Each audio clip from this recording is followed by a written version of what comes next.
Baik. Assalamualaikum warahmatullahi wabarakatuh. Waalaikumsalam warahmatullahi wabarakatuh. Baik. Salat sunnah awwabin. Saya harus jelaskan dulu dari awal ya. Penamaan salat itu ada yang secara langsung dari Nabi. Nabi yang sebut ini nama salatnya. Misalnya seperti salat duha. Kan Nabi memang sebut ya, salat duha, rakaatai ad-duha. Kemudian ada juga salat yang bukan dari Nabi penamaannya. Ulama yang memberi nama. Nabi hanya menyampaikan anjuran untuk melaksanakan salat pada waktu atau keadaan tertentu. Tapi Nabi tidak sebut nama salatnya ini.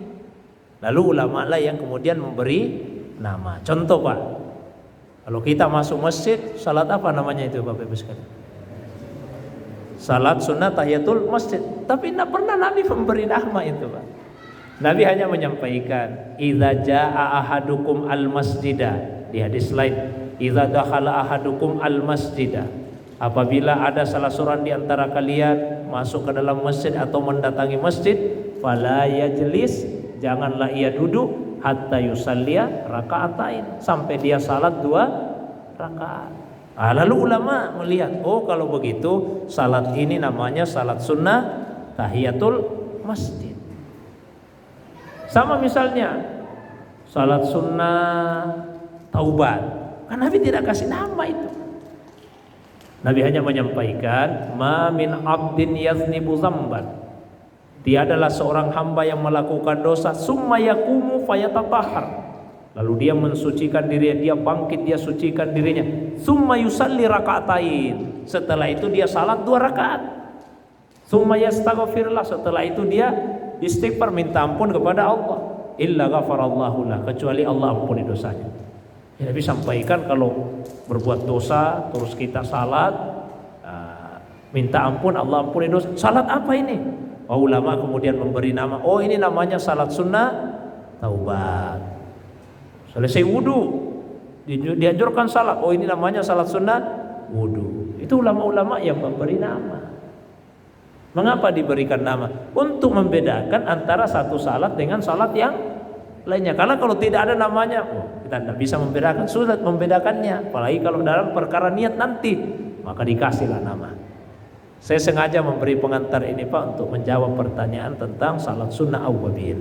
Begini Pak, kalau di hadis istilah salatul awwabin itu digunakan untuk menamai salat duha. Salat duha. Hadisnya ada di Sahih Muslim. Nabi bersabda, salatul awwabin, itu salatul awwabin hina tarmadul fisal. Salat awwabin itu ketika anak unta menggeliat karena mulai merasakan kepanasan. Awwabin bentuk jamak dari kata awwab. Awwab itu orang yang sungguh-sungguh bertaubat dan kembali kepada Allah. Jadi salatnya orang yang sungguh-sungguh bertaubat kembali kepada Allah, dia kerjakan salat ketika anak unta sudah mulai menggeliat karena kepanasan. Kalau masih pagi-pagi sekali, ini anak unta masih baring-baring saja di pasir, masih baring-baring. Naik-naik matahari, mulai itu panas. Panas ini pasir. Begitu terasa panasnya, mulai menggeliat itu anak unta. Nah itu paling bagus untuk melaksanakan salat. Salat apa pada waktu-waktu seperti itu? Salat duha. Sehingga salat duha itu waktunya yang paling utama ketika sudah mulai terasa teriknya ya, sinar matahari.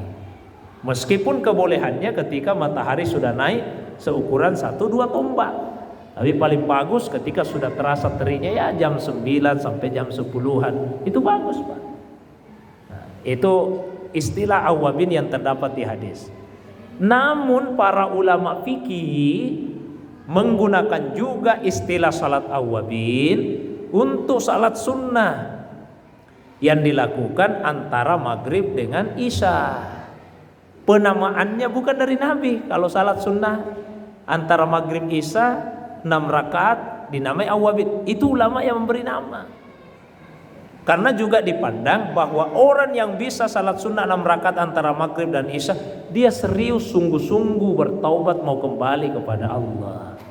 Tapi ada hadisnya, cuma tidak dikasih nama. Nah, saya sudah sebutkan tadi, ada sahabat namanya Abdullah bin Mughaffal, semoga Allah meridainya. Beliau berkata, "Ra'aitu habibi." Saya melihat kekasihku sallallahu alaihi wasallam yusalli 6 raka'atin ba'dal maghrib, melakukan salat 6 rakaat setelah maghrib. Summa qala, setelah itu Nabi bersabda, "Man shalla 6 raka'atin ba'dal maghrib." Barang siapa yang salat 6 rakaat setelah maghrib, ya, ini barang siapa yang salat 6 rakaat setelah maghrib, ghufirat khatayahu, diampuni dosa-dosanya. Walau kanat misla subadil bahri, meskipun dosanya itu sebanyak buih di lautan. Nah, oleh para ulama kemudian dinamai, ini namanya salat sunnah awwabin. Bisa 6 rakaat sekaligus sekali salamnya. Nah, itu Bu ya. Jadi kalau ibu mau niatkan